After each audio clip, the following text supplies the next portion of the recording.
Like, share और subscribe करें। अधिक जानकारी के लिए हमारे वेबसाइट spiritmeaning.org को विजिट करें। इस वीडियो में हम इन बिंदुओं पर चर्चा करेंगे। 1. विष्णु सहस्त्रनाम की पृष्ठभूमि। 2.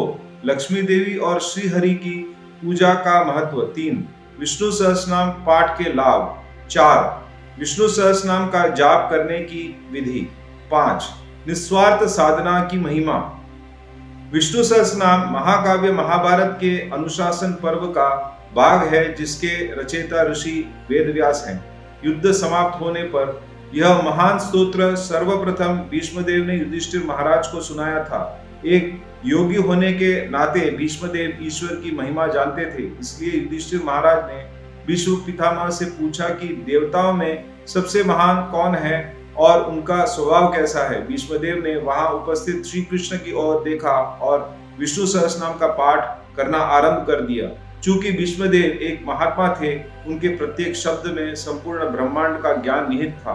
अतः जो भक्तिभाव से विष्णु सहस्त्रनाम का पाठ करता है, वह जन्म और मृत्यु के चक्र से मुक्ति पा लेता है। सहस्त्र का अर्थ है हजार और नाम का अर्थ हम सब जानते ही हैं। भगवान विष्णु के इन नामों का जाप करने से भगवत प्राप्ति अतिशीघ्र होती है। इस स्तोत्र के असंख्य लाभ हैं। यह साधक को भौतिक और आध्यात्मिक शिखर तक पहुंचाता है। यह स्तोत्र आर्थिक स्थिति में सुधार लाता है। देवी लक्ष्मी धन और समृद्धि की देवी हैं। वे महाविष्णु की अर्धांगिनी हैं। कई लोग समृद्धि हेतु उनके बीज मंत्रों का जाप करते हैं। हालांकि देवी लक्ष्मी विष्णु साधना की उपेक्षा करने वाले साधक से संतुष्ट नहीं होती। उनके संग उनके पति परमेश्वर विष्णु भगवान की पूजा करने से देवी को अधिक प्रसन्नता मिलती है। भगवान विष्णु बिन लक्ष्मी जी अपूर्ण मानी गई है।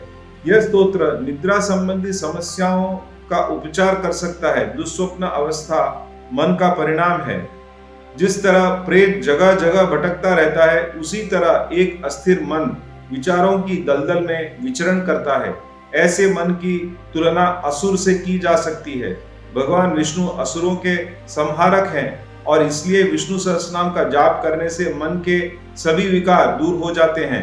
परिणाम स्वरूप मन हमारी आत्मा का दर्पण बन जाता है। विवाह संबंधी समस्याओं से पीड़ित पाठकर्ता को लाभ मिलता है।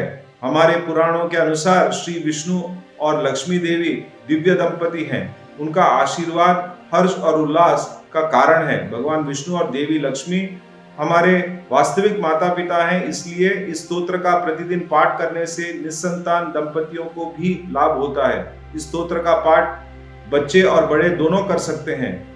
प्रिय दर्शकों, स्पिरिट मीनिंग हिंदी चैनल आपके सहयोग का अभिलाषी है।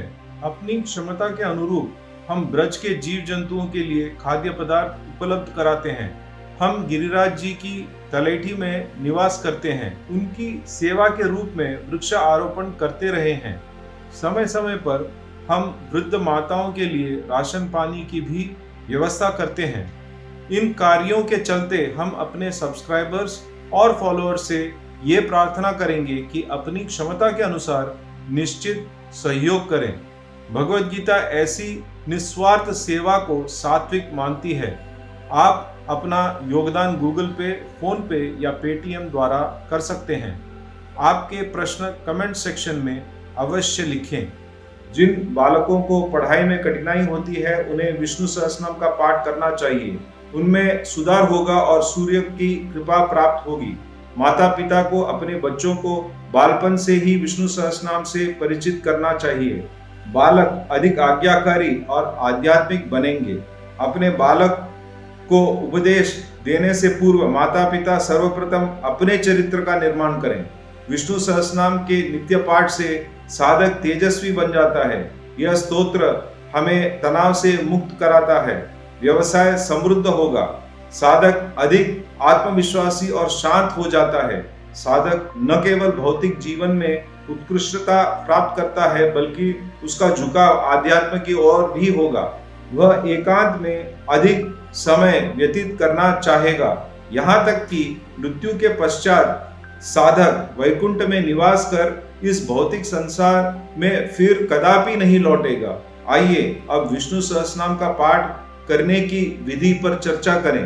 प्रातःकाल 4 या 5 बजे उठे, जो ब्रह्म मुहूर्त का समय माना जाता है। ब्रह्म मुहूर्त में विष्णु सहस्रनाम का पाठ अत्यधिक लाभकारी सिद्ध होगा। मेरे अनुसार भक्ति भाव अन्य औपचारिकताओं से अधिक महत्वपूर्ण है। यदि साधक को प्रातःकाल में उठना कठिन लगता है तो वह रात्रि विश्राम करने से पूर्व सहस्रनाम का पाठ कर सकता है। रात्रि में यदि स्नान करना कष्टदायक हो तो आप हाथ पैर और मुंह धोकर पाठ कर सकते हैं। पूर्व दिशा में भगवान विष्णु का चित्र रखें और उनके सामने ऊनी आसन पर बैठें। पीला रंग भगवान विष्णु को प्रिय है, अतः साधना के समय पीले रंग का पोशाक धारण कर सकते हैं। भोग के रूप में कुछ फल, जल और पीली मिठाई रखें। विष्णु सहस्रनाम के संपूर्ण पाठ के पश्चात आप प्रसाद बांटकर खा सकते हैं, परंतु पाठ आरंभ करने से पूर्व एक कमंडलू लेकर 21 दिन तक प्रतिदिन विष्णु सहस्रनाम का जाप करने का संकल्प लें। मेरा परामर्श ये है कि मंत्र का जाप किसी इच्छा पूर्ति हेतु न करें। हमारे शास्त्रों में निस्वार्थ भक्ति का गुणगान किया है। श्री हरि की कृपा दृष्टि एक निस्वार्थ भक्त पर सदैव रहती है। कर्म का क्षय होने लगता है। कामना कर्म बंधन का कारण है। कर्म ही के कारण मनुष्य दुख भोगता है। श्री हरि विष्णु तक पहुंचने का सरल उपाय निर्मल प्रेम है। मैं आपको ध्रुव और प्रहलाद महाराज का उदाहरण देता हूँ। ध्रुव महाराज केवल 5 वर्ष के थे जब उन्होंने वन की ओर प्रस्थान किया। नारद मुनि के मार्गदर्शन में ध्रुव महाराज ने अन्न जल त्याग निरंतर 6 मास तक ध्यान किया। श्री हरि ध्रुव महाराज के समक्ष प्रकट हुए और उन्हें वरदान दिया, लेकिन ध्रुव महाराज का निहित स्वार्थ था। वे अपने पिता उत्तानपाद की गोद में बैठने का अधिकार पाना चाहते थे। इस संदर्भ में प्रहलाद महाराज की भक्ति निस्वार्थ थी। जब प्रहलाद अपनी माता कयादु के गर्भ में थे, तब पुनः नारद मुनि ने उनका मार्गदर्शन किया। उन्हें अपने पिता हिरण्यकशिपु के विरोध का सामना करना पड़ा, फिर भी प्रहलाद महाराज निस्वार्थ रूप से विष्णु भक्ति में दृढ़ रहे।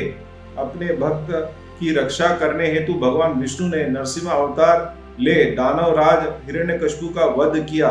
संक्षेप में केवल निस्वार्थ साधना ही मोक्ष का द्वार खोल सकती है।